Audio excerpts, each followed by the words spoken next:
en el libro de Malaquías para leer juntos en el capítulo 4, el versículo 2 y 3.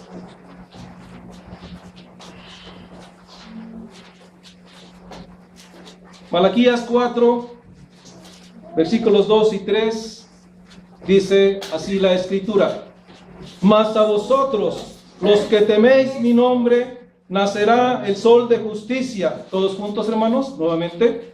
Mas a vosotros, los que teméis mi nombre, nacerá el sol de justicia, y en sus alas traerá salvación, y saldréis y saltaréis como becerros de la manada, hollaréis a los malos, los cuales serán ceniza bajo las plantas de vuestros pies, en el día en que yo actúe, ha dicho Jehová de los ejércitos. Amén. Oremos, hermanos. Amantísimo Padre Celestial, gracias por tu palabra. Gracias porque es la vida de tu pueblo y es la que nos conduce a toda verdad. Gracias siempre por tu Espíritu Santo, porque es el que nos asiste para dirigirnos. Gracias, Señor, porque podemos estar nuevamente desde esta iglesia proclamándola. Asístenos, Padre, en esta tarde para la exposición de este mensaje que tienes para tu pueblo. Y que sea en ese entendimiento de tu voluntad, conociendo, Señor, lo que debemos hacer para servirte en tu reino. Gracias, y mi Dios, que solamente tu palabra siempre sea la que nos dé dirección. En Cristo te agradecemos. Amén. En nuestras iglesias, el domingo pasado iniciamos las celebraciones de la Cuaresma. Es un periodo en que de manera particular recordamos el ministerio del Señor Jesús, según lo narran los evangelios, porque celebramos la manifestación del reino de Dios en su poder restaurador.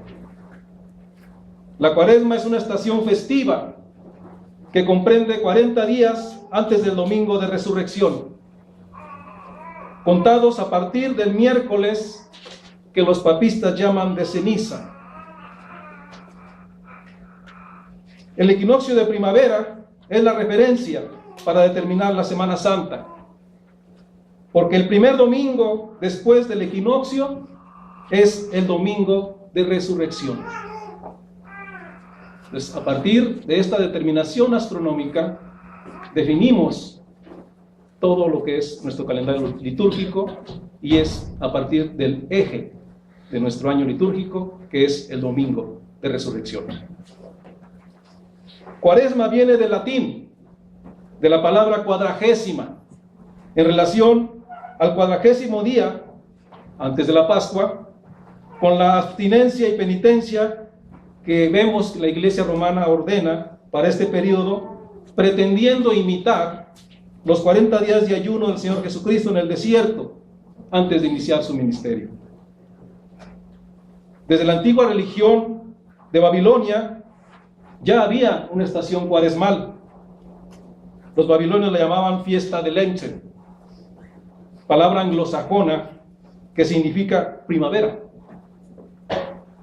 Por eso Cuaresma en inglés se dice Lent y en alemán es Lenz.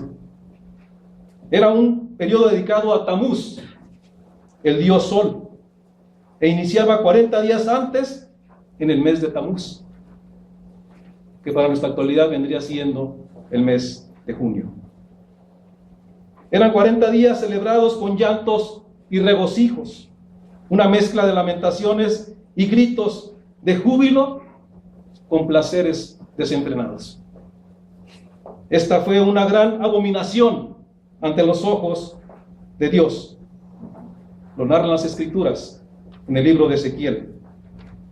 Acompáñenme al libro de Ezequiel, capítulo 8, y me siguen para los versículos 13 al 16.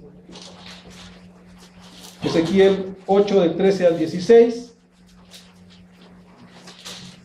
Dice así la Escritura, no voy a leer todo. y me llevó a la entrada de la puerta de la casa de Jehová que está al norte, y aquí que mujeres que estaban ahí sentadas endechando a Tamuz. Luego me dijo: ¿no ves, hijo de hombre? Vuélvete aún, verás abominaciones mayores que estas. Y me llevó al atrio adentro de la casa de Jehová, y aquí junto a la entrada del templo de Jehová, entre la entrada y el altar, como 25 varones, sus espaldas vueltas al templo de Jehová y sus rostros hacia el oriente, y adoraban al sol, postrándose hacia el oriente. Por eso, para la construcción del tabernáculo y el templo, Jehová dio la instrucción de que la entrada principal estuviera hacia el oriente, para que siempre que los sacerdotes ministraban, daban la espalda al sol. Esa fue una de las causas. Todavía en la actualidad, por ignorancia y siguiendo tradiciones, millones de gentes en nuestro país celebran la Cuaresma de Tamuz. Tiene otros nombres, ha sido infiltrada de otra manera, pero sigue siendo el Dios Sol. O los dioses de las religiones de la energía, que nos dejó el movimiento de la nueva era. O los dioses de los carnavales, que la historia universal identifica como Apis de los egipcios, como a Dionisio, el de los griegos, que después se convierte en Baco, dios del vino, dios de los placeres desenfrenados, como la embriaguez y las orgías. Pero para nosotros, la Cuaresma es un periodo en el cual celebramos la manifestación de Cristo, el Mesías prometido, anunciando la llegada del reino de Dios y manifestando públicamente su gloria. El sol de justicia se ha manifestado. Y desde entonces es nuestra celebración. Por esto, el mensaje de esta tarde tiene como propósito presentar el enfoque reformado de la Cuaresma como celebración de la manifestación de Cristo, el sol de justicia anunciado por Malaquías, presentándose en su poder restaurador con inicio de señales que metafóricamente llamaremos la primavera del reino de Dios, en contraposición a las religiones del sol que desde el tiempo de los caldeos, como leímos, siguen la señal del equinoccio de primavera para sus celebraciones. Presentaré el mensaje en dos partes. Primero hablaré de las fiestas de Cuaresma del otro reino, en las cuales muchos han sido seducidos. Y después del enfoque que debemos conocer de qué es lo que se ha infiltrado incluso en la iglesia, entonces presentar el enfoque reformado de la Cuaresma como la celebración de la llegada del reino de Dios en Cristo. ¿Cuáles son las fiestas de Cuaresma del otro reino? Cada periodo de Cuaresma es identificado en nuestro país por tradiciones populares como los carnavales, el miércoles de ceniza, la abstinencia de no comer carne. A partir de ese miércoles, los miércoles de Plaza en la Comer van a tener mucho ingreso de ventas. Y también vemos concentraciones masivas de gente vestida de blanco que recibe el equinoccio de primavera en centros ceremoniales como Tepoztlán, Teotihuacán, Chichén Itzá, etc. Son los seguidores de la llamada religión de la energía o New Age, que sustituyen a Dios por la energía cósmica. La palabra carnaval viene del latín carnevale, en donde vale significa Dios, por lo que carnaval significa adiós a la carne. Y se refiere a dar rienda suelta a la carne con los placeres de los carnavales, para después mortificarse con abstinencias y penitencias que les permita llegar puros a la Semana Santa. Para otros historiadores, el origen de la palabra carnaval es del Carus Novalis, de las fiestas de Saturno. Este Carus Novalis era un carro alegórico, semejante a un navío, que venía del mar, simbolizando el triunfo de Baco y de Ariadna, la diosa de la fertilidad. Mosaicos encontrados en Pompeya y que actualmente se exhiben en el Museo Arqueológico de Nápoles y que por cierto el Vaticano censuró, muestran estas fiestas romanas de los Saturnales, periodo festivo en que la sociedad romana se desenfrenaba porque lo prohibido era permitido.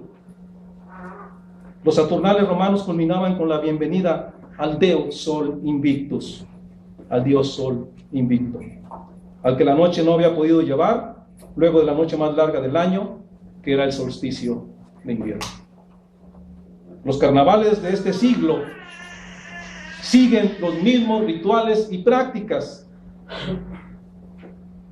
Se vanaglorian de ser 5 las ciudades con los carnavales más famosos: Río de Janeiro, Barranquilla, Venecia, Cádiz, España, y Nueva Orleans, en Estados Unidos. Y en México presumimos de 3 carnavales famosos: Veracruz, Mazatlán y Mérida. Pero son tristemente célebres por la desmoralización que acarrean, que envenena la vida de muchos y de toda la ciudad con actos degradantes. Es un ambiente que sofoca a nuestras iglesias, a las iglesias hermanas que están en esas ciudades. He escuchado comentarios que no saben qué hacer con sus jóvenes, porque son atraídos y seducidos. Toda la ciudad está desenfrenada y hay iglesias hermanas en esas ciudades. Para estas ciudades hay sentencia, como dice el apóstol Pablo: se envanecieron en sus razonamientos, su necio corazón fue entenebrecido, por lo cual Dios los entregó a la inmundicia en las concupiscencias de sus corazones, de modo que deshonraron entre sí sus propios cuerpos, cometiendo hechos vergonzosos, recibiendo en sí mismos la retribución debida a su extravío. Y como ellos no aprobaron tener en cuenta a Dios, Dios los entregó a una mente reprobada para hacer cosas que no convienen, estando atestados de toda injusticia, fornicación, perversidad, por lo cual son dignos de muerte, y el juicio de Dios está contra ellos. Palabra del apóstol Pablo, Romanos 1, 21 al 32. Hay sentencia sobre esas ciudades. Otra de las fiestas del otro reino, en el periodo de Cuaresma, es la del santuario de Cobata, en Santiago de Tuxtla, Veracruz, que está a 160 kilómetros al sur de la ciudad de Veracruz, en la Sierra de los Tuxtlas. Es el lugar donde se descubrió la cabeza monumental olmeca. Lo llaman punto cósmico de conexión con el cielo. Era el paraíso de los olmecas, dicen ellos, por la energía que ahí se recibe, una energía de armonización y sanación. Cobata significa lugar de la serpiente. Cada primer viernes de marzo, y lo acaban ustedes de ver en las noticias, inicia el nuevo año olmeca. Y entonces tienen el ritual de encendido del fuego nuevo, que concentra a todos los danzantes del sol para la danza de curación y permiso, y que turísticamente promociona el gobierno como el ritual de sanación y activación energética, al que asisten miles de gentes. ¿Quieres ser sanado? Vete a Cobata el primer viernes de marzo. Ese día conviven chamanes, culebreros, brujos, curanderos, hechiceros, para intercambiar prácticas de magia blanca y herbolaria como remedios opcionales para los males del mundo. Cerca de ahí está San Andrés de Tuxtla, en la región de los Tuxtlas, y está Catemaco. Otro lugar de brujos. Pero esos son brujos de magia negra. Magia blanca o magia negra, la hechicería es condenada por las Escrituras. Dice el apóstol Pablo, no os dejéis engañar. Los injustos no heredarán el reino de Dios, ni los inmorales, ni los idólatras, ni los adúlteros, ni los afeminados, ni los homosexuales heredarán el reino de Dios. Los cobardes, incrédulos, abominables, asesinos, inmorales, hechiceros, idólatras y todos los mentirosos tendrán su herencia en el lago que arde con fuego y azufre, que es la muerte segunda. En el libro de Apocalipsis, y también ahí mismo dice, los perros estarán fuera, y los hechiceros, los fornicarios, los homicidas, los idólatras, y todo aquel que ama y hace mentira. Podemos ver en la Escritura más referencias, hechicería está condenada. Otro fenómeno que hizo proliferar la religión de la energía se conoce como la nueva era, la New Age, que comenzó en los 60s en California, Estados Unidos. Sin embargo, desde las logias masónicas que aparecieron en Europa a finales del siglo XVII, ya usaban el nombre Nueva Era para sus creencias metafísicas. Pero con la desestabilización que nos trae las guerras, después de la guerra de Vietnam, estas ideas tomaron fuerza, porque están susceptibles la sociedad. Están en momentos de destrucción, de abatimiento después de una guerra. Tomaron fuerza, principalmente en momentos sociales de la nueva era, ya en los 80s, y que han llegado hasta nuestros días. Es un movimiento religioso que por lo general sustituye a Dios por la energía cósmica. Esta energía la utilizan para lograr la autorrealineación. ¿Han escuchado que mencionan lo de las chakras? Dicen que en nuestro cuerpo tenemos 6 a 7 chakras que están desalineadas. Y cuando se alinean, entonces te conectas con Brahma. Brahman es el Dios absoluto que se encuentra en todo el universo y que es la esencia de todo. Logrando esta realineación, la persona recibe sanidad. Estás enfermo porque tienes desalineados los chakras.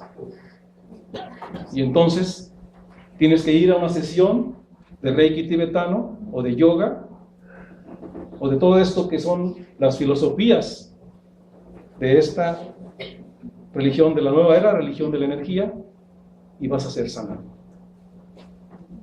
Da risa, hermanos, pero está sucediendo.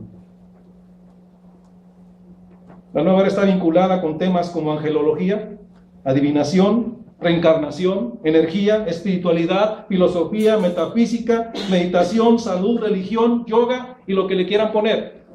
Fe Bahá'í, con el fin de que cada quien adopte la creencia que más le convenga. Es un menú al servicio de los que quieran. Así ha seducido a millones, incluidos a los que han confesado ser cristianos. Es como una nebulosa que todo lo va penetrando. Desde los 80s, que agarró fuerza, ya hay millones en el mundo. Y ha atrapado incluso a gente de nuestras iglesias, porque buscan la sanidad. Sea esto suficiente para reconocer que el pueblo de Dios, falto de conocimiento, sufrirá estas consecuencias. Por la falta de conocimiento, dice el profeta Oseas, el pueblo es destruido. Aunque la versión Reina Valera 1909 de este versículo dice: el pueblo está talado. Porque la iglesia no puede desaparecer. Siempre habrá el remanente reservado por el Señor. O sea, el pueblo sí está talado. Es disminuido a menos por todas estas situaciones. La Cuaresma debemos verla como la celebración de la llegada del reino de Dios en Cristo. Pero se requiere conocer tres aspectos. Primeramente, la afirmación que el Señor Jesucristo hace al inicio de su ministerio, al decir que el reino se ha acercado. Después, en sus prodigios y milagros que demuestran que el reino es una realidad presente. Y finalmente, en su llamado a testificar valientemente de su reino.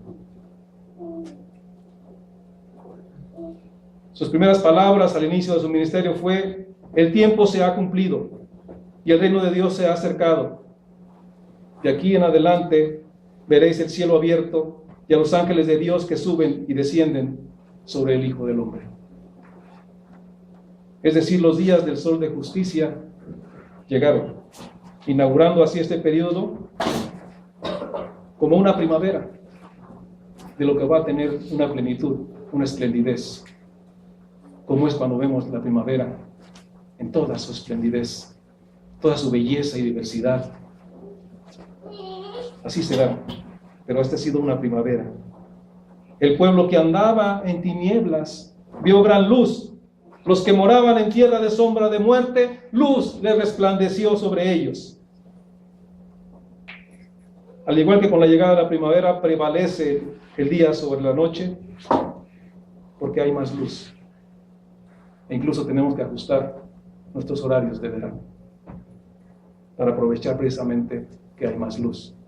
Entonces, esta luz manifestada metafóricamente es del sol de justicia.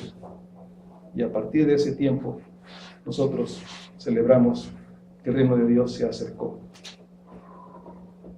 Arrepiéntanse, por lo tanto, si es que crees que el reino de Dios está. Cuando los fariseos le preguntaron al Señor Jesús, ¿cuándo habría de venir el reino de Dios? Él respondió: el reino de Dios no vendrá con advertencia, ni dirán, helo aquí, helo allí, porque el reino de Dios está entre vosotros. Y cuando Juan el Bautista envió a sus discípulos a preguntarle a Jesús, ¿eres tú aquel que había de venir, o esperaremos a otro? Jesús le respondió: id y haced saber a Juan las cosas que oís y veis. Los ciegos ven, los cojos andan, los leprosos son limpiados, los sordos oyen, los muertos son resucitados, y a los pobres es anunciado el Evangelio. Y bienaventurado es el que no haya tropiezo en mí. Esta frase en el griego es: bienaventurado el que no se desilusiona de mí.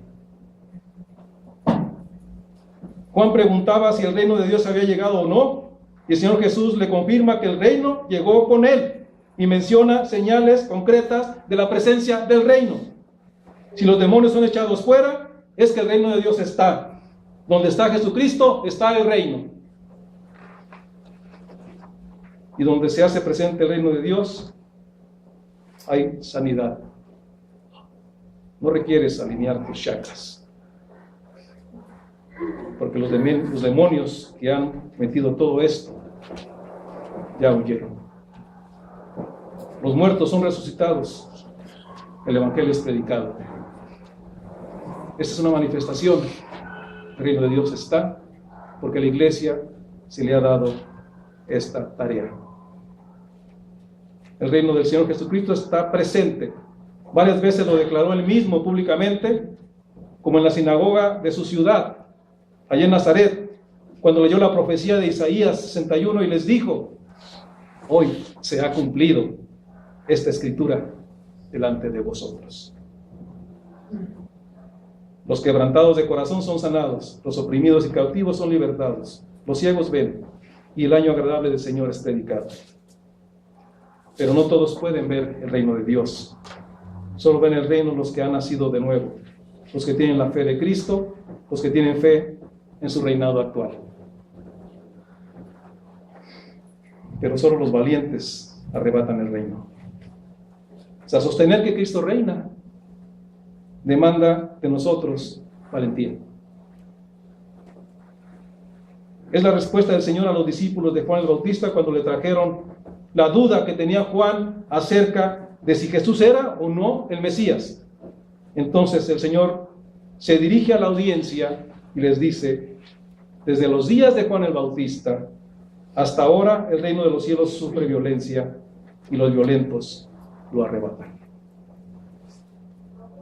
Violento es el que tiene fuerza impetuosa, pasión por algo, resuelto, decidido. Es en ese sentido que debemos ser violentos, resueltos por el reino.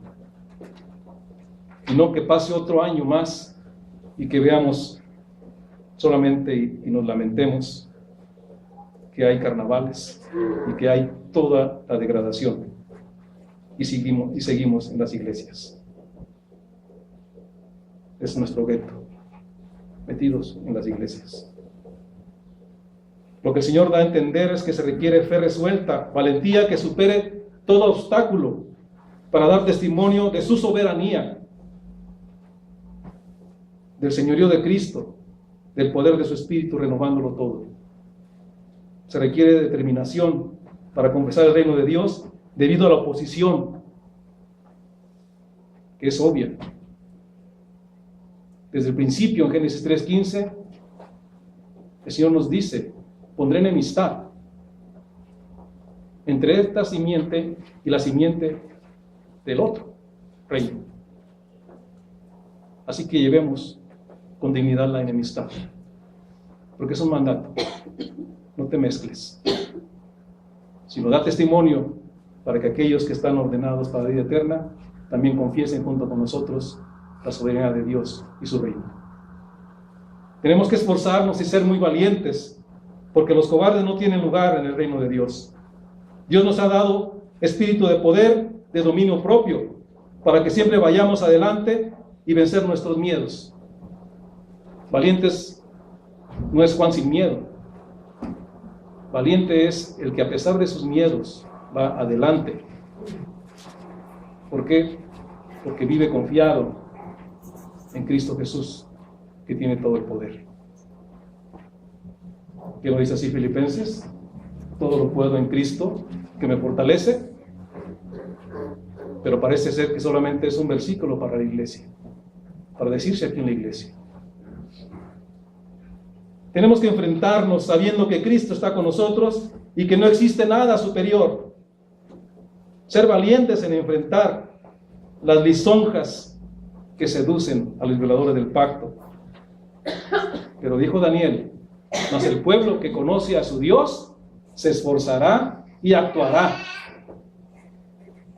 Otra razón que da la Escritura para ser valientes como ciudadanos del reino, lo dice el apóstol Pablo en Efesios 2:6. Él dice que estamos sentados juntamente con Cristo en los lugares celestiales. Esto significa que como iglesia tenemos una posición de autoridad para gobernar y dirigir sobre todo asunto, en cualquier oficio, en toda institución y sobre todo aspecto de la vida. Podemos ser valientes por nuestra fe en Cristo e ir siempre adelante a pesar de nuestros miedos, de nuestros temores. Porque el Señor dijo: no temáis, manada pequeña, porque vuestro Padre le ha placido daros el reino. En el mundo tendréis aflicción, pero confiad, yo he vencido al mundo. En conclusión, hermanos, el enfoque reformado de la Cuaresma es primeramente reconocerla como esa primavera del reino de Dios inaugurada por nuestro Señor Jesucristo, lo cual permitirá celebrarla afirmando que el reino de Dios está, pero al mismo tiempo nos recuerda que solo los valientes disfrutan del reino y solo los valientes no serán seducidos por las lisonjas y el engaño del mundo caído. Celebrar la Cuaresma en la perspectiva reformada demanda reconocer que la manifestación del reino de Dios llegó con el Rey Jesucristo en ese inicio de señales al comienzo de su ministerio, lo cual es garantía de primavera, de florecimiento de cultura cristiana. Es en ese sentido, si cumplimos nuestra tarea reformadora, siendo sal y luz en todo tiempo y lugar. Pero esto requiere de valentía, de convicción para sostener que el reino de Dios está y para testificarlo con nuestra vida, en el oficio al que hemos sido llamados, con los dones y talentos que hemos recibido, trabajando en comunidad para restaurar, rescatar y redirigir la cultura.